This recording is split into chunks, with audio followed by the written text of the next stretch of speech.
You might have heard that Puzzling Places on the Quest 3 runs at a much higher resolution, making it look sharper and just with higher visual fidelity. In this video, I'd like to introduce a Quest 3 exclusive setting that we've added called High Quality Mode and High FPS Mode, or otherwise known as Performance Mode, so that you can have a more informed decision about what these settings do.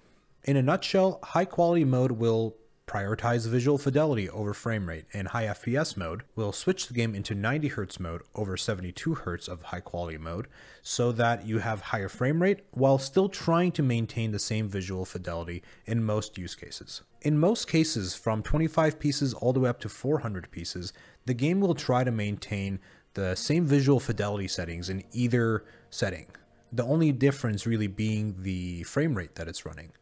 And of course, what that looks like is that the pieces on the shelf will look much sharper than they used to before. As you can tell, the details of the pieces up close and further out look much better so that you can see all the details from further out. That's really nice. However, for some of the newer puzzles that go up to 1,000 pieces, so this is introduced with monthly pack number 18, French Chateaux, we have two puzzles that will go up to 800 pieces and 1,000 pieces.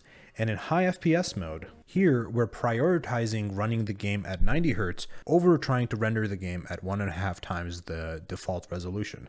So you can tell the anti-aliasing is a bit worse here and the render resolution is not as high. This is just a preference for some players that might want to have all things always running at a higher frame rate.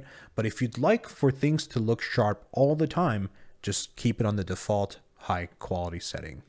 Something to note is that if you play in pass-through and mixed reality mode, expect that the thresholds for when the visual fidelity will get lowered in high FPS mode to be lower, because we need to use a little bit of compute for enabling pass-through and color pass-through. Here's a chart that shows you a little bit of what the typical render targets look like whenever you're playing in each mode and with certain settings enabled. Again, these are targets, and some of these might vary per puzzle because the performance per puzzles can be a little bit different.